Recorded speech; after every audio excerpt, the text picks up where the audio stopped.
Before me went a little bit long, so I got to cut mine a little short. And don't think I'm going to give you a little bit, guys. All I want to do is I want to tell you, and I want to make you see, I want to make you feel what we felt, even just a short portion of what went on that night. And I want you to know when this was going on, Hillary Clinton and her minions, they were trying to figure out what uniform to put the Marines in to come help us. So I want you to know what happened. I want you to know.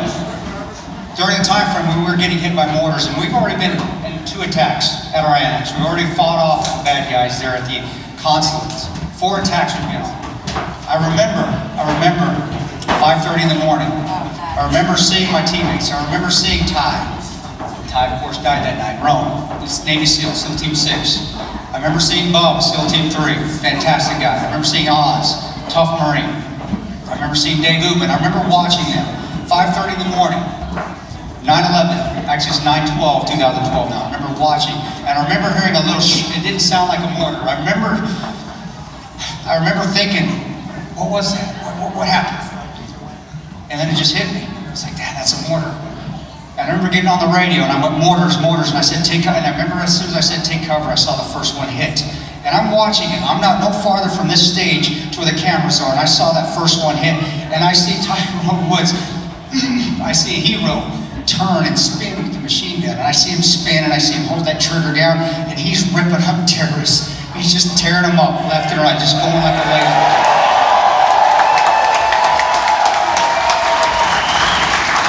Forgive me, I get a little emotional still after 3 years of this. I do. I feel it, because we didn't lose anybody in Benghazi, right? I saw it in a debate, right? Hillary said we didn't lose anybody in Benghazi.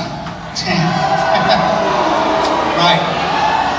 So I see that mortar hit, and I see that whole team, Bub, Ty, I see Oz, I see Dave Ubin open up, and I'm thinking, gosh, I gotta get in this firefight, I gotta start shooting. So I start shooting over their heads, and every few seconds after I shoot, I turn around to make sure nobody's attacking us from the rear, and then I see another mortar hit, and I see that one go down, and it doesn't matter how much fire is going on, it doesn't matter how many explosions are going on, you can still hear when somebody's panicking and about, they think they're gonna die, because Dave Ubin got hit.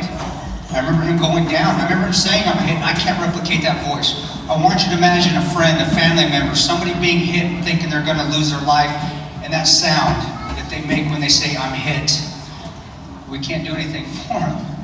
We're in a firefight. Self-aid, Dave, you got to treat yourself. And I see those guys still fighting. Nobody's getting down that compound. This is 5:30. This is our 5th attack that night. After requesting support, we're requesting air support and not getting it. And during this whole time frame, Hillary's deciding she would put the uniforms in civilian, Marines in civilian clothes, or she would put the Marines in uniforms. What should we do? And then I turn around again and I see 3 more mortars hit. And all I see is pixie dust. I see dust. That's what it looks like when I've been fighting for 10 years. I've been going overseas for 10 years at this point.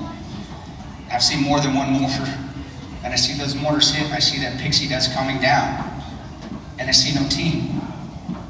And I see I can't wrap my head around it. You can't ever wrap your head around war. You just can't. And my mind says your team just got turned to dust. And I did drop my head for a second. I did. I went, we can't beat this. We don't got air support. Even though I asked for it at 9:37, even though I asked for it at midnight, I asked for it at 3 o'clock in the morning. And we have air support all over that place available. I pick my gun back up because God says, get your gun up, Ranger. And I get my gun up and I start shooting again.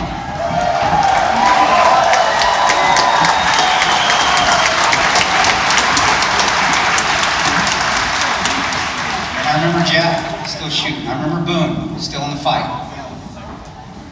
I think Ty, because of his heroism, because he was just ripping the crap out of those terrorists, they decided it wasn't a part smart thing to attack anymore. The irony of this whole thing, a lot of you may not know this unless you've read Trey Gowdy's report, which is very damning. You have to read those whole 600 pages. We got saved by the Gaddafi loyalists. Remember the group that Hillary and Obama said, hey, these are bad guys, we need to take them out? They came and took out that mortar team for us. They saved us.